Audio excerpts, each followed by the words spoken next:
Hi అండి, అందరికీ నమస్కారము. నిన్న మనమందరం కూడా రథసప్తమి పండుగను చేసుకున్నాము.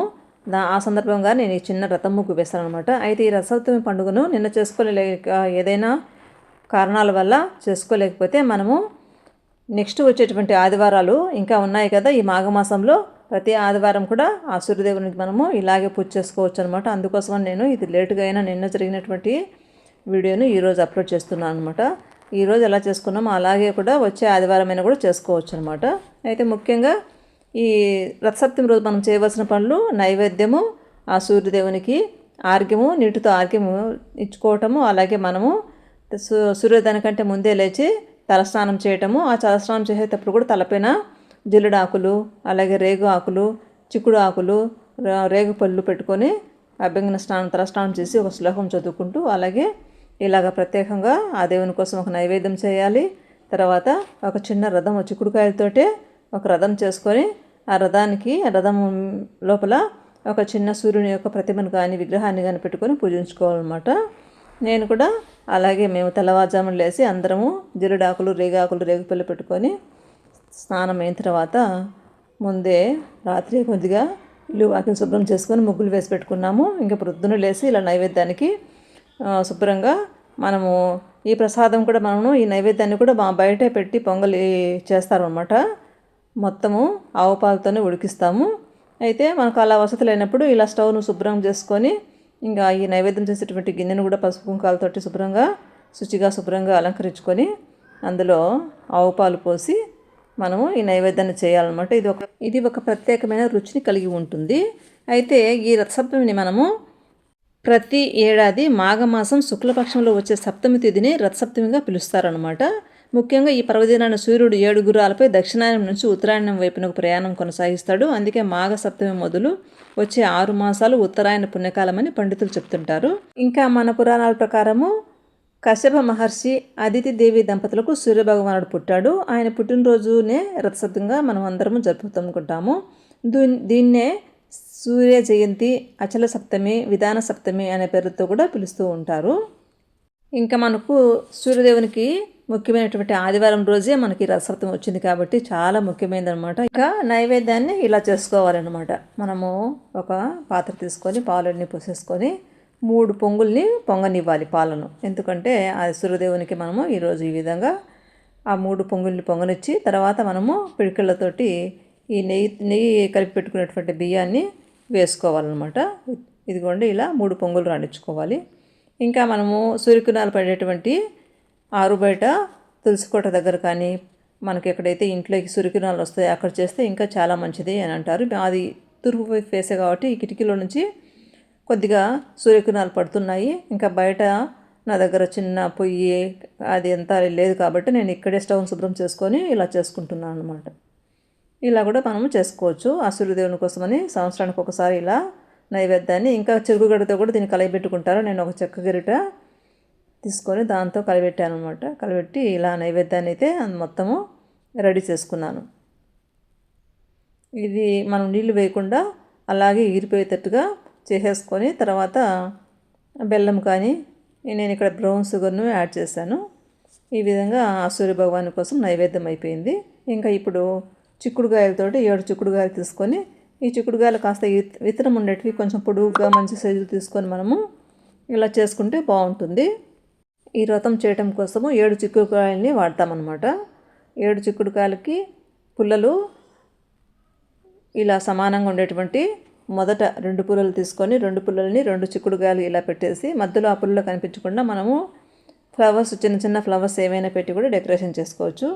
ఇంకో 2 చిక్కుడుకాయలు తీసుకొని ఇంకో 2 పుల్లలు తీసుకొని ఇవి కూడా ఇలాగే ఇలా సెట్ చేసేసుకోవాలి. మొదట చేసేసుకున్న తర్వాత ఇంకా 4 పుల్లలు ఉన్నాయి కదా మన దగ్గర, ఆ 4 పుల్లలని ఇదిగో కొంచెం హైట్గా రథంలాగా వచ్చే విధంగా మనము ముందు ఆ 4 పుల్లల్ని చెక్కి పెట్టుకొని తర్వాత పైపాటుని అలా పెట్టేసేయాలి.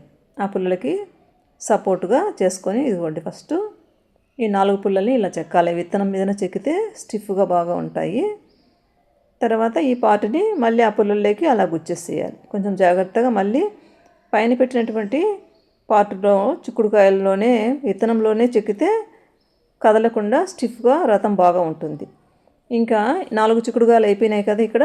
ఇంకా 3 చిక్కుడుగాయలని మనము పైన గోపురంలాగా ఇలా కలిపి పట్టుకొని పైన ఆ మూడిటిని కలిపి ఒక చిన్న పుల్ల సహాయంతో చెక్కి పెట్టేసి, ఇంకా ఒక చిక్కుడుగాయని ఒకవైపుకు, ఇంకా 2 చిక్కుడుగాయలని ఇంకో వైపు ఉండేటువంటి అటువైపు ఉండేటువంటి ఆ చిక్కుడుగాయకి చిన్న చిన్న పుల్లల సహాయంతో ఇలా చెక్కేసేయాలి. అలా పెట్టేసి ఆ పుల్లలు అవన్నీ కూడా మనము కనిపించకుండా మంచిగా ఫ్లవర్స్ తోటి కూడా మనము డెకరేషన్ చేసుకోవచ్చు. మన దగ్గర చిన్న చిన్న ఫ్లవర్స్ ఉంటాయి కదా, నేను ఇక్కడ రోజ్ పెటల్స్ని అలా పెట్టేస్తున్నాను అనమాట. మనకి ఇప్పుడు ఈ చిక్కుడుకాయలతోటి రథము తయారైపోయింది. తర్వాత ఒక ప్లేట్ తీసుకొని మన దగ్గర సూర్యదేవుని యొక్క ప్రతిమ విగ్రహము లేనప్పుడు ఇలా చిక్కుడు ఆకు కానీ తమలపాకు కానీ తీసుకొని ఇలా ఆ దేవుని యొక్క సూర్యుని యొక్క బొమ్మను ఇలా గీసుకొని పైన ఇలా రథం పెట్టేసుకొని ఇంక ఇదంతా తీసుకొని వెళ్ళి బయట మనము సూర్యకిరణాలు పడే చోట ఒక పెద్ద సూర్యుని యొక్క బొమ్మను కానీ లేదు రథం ముగ్గును కానీ వేసి అక్కడ పెట్టుకొని పూజలన్నిటి జరుపుకుంటారు. ఇంకా మేము కూడా అలాగే మొత్తం అంతా ఇలాగా నైవేద్యం అయిపోయింది.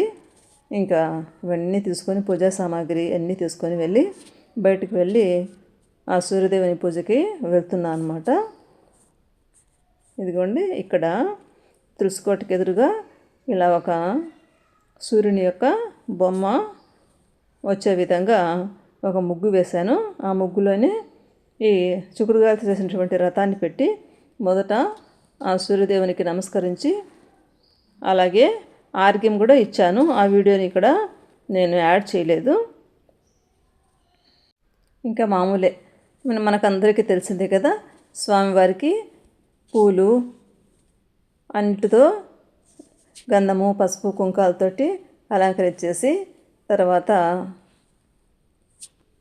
ఆ సూర్యాష్టకాలను ఆదిత్య హృదయము ఇవన్నీ కూడా చదువుకొని అలాగే 7 చిక్కుడు ఆకులు తీసుకొని మనం చేసినటువంటి నైవేద్యం ఉంది కదా, ఆ నైవేద్యాన్ని 7 చిక్కుడు ఆకులను వరుసగా పెట్టి ఆ చిక్కుడు ఆకుల్లో ఈ నైవేద్యాన్ని అంతా కూడా స్వామివారికి నైవేద్యాన్ని సమర్పించాలన్నమాట.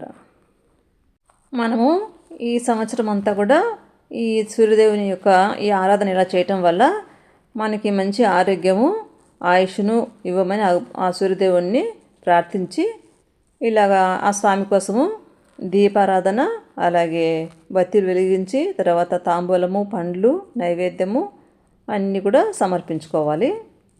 ఇలా చేయటం వల్ల మనకి సూర్యుడి సంపూర్ణ అనుగ్రహం లభించి అష్టైశ్వర్యాలు లభిస్తాయని సంపూర్ణ ఆరోగ్యం కూడా సిద్ధిస్తుందని మన పురాణాలు చెప్తున్నాయన్నమాట.